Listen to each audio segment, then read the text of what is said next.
Ние често имаме проблем да објасниме. Добро, во што е проблемот? И кај нас лицата кои што се на тие позиции имаат право да донесат ваква одлука. Затоа што поинаку не можеме да функционираме.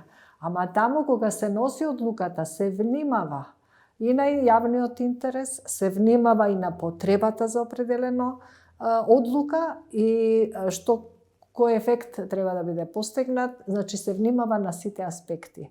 И ние проблемот со дискреционите овластувања го немаме на друго место да го споредиме со нашиот. За да кажеме, еве таму вака ги уредиле дискреционите.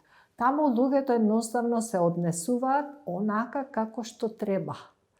Знаат дека ваков тип на одлука е непримерна. Знаат дека тоа ќе донесе поголема штета или дека компанијата со која ќе се склучи договорот за надзор нема кредибилитет или нема компетенција, не докажала дека има компетенција да го прави тој надзор, оти нема никаква референца или портфолио во тој дел. И тоа дури таму не смее да се замисли.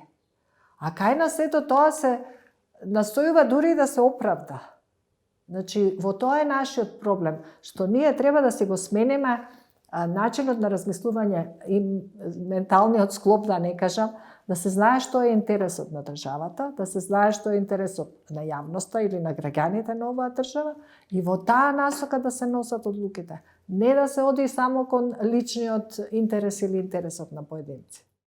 Сметам дека оваа држава има и капацитет, и памет, и можност, и се да си ги среди работите сама со себе.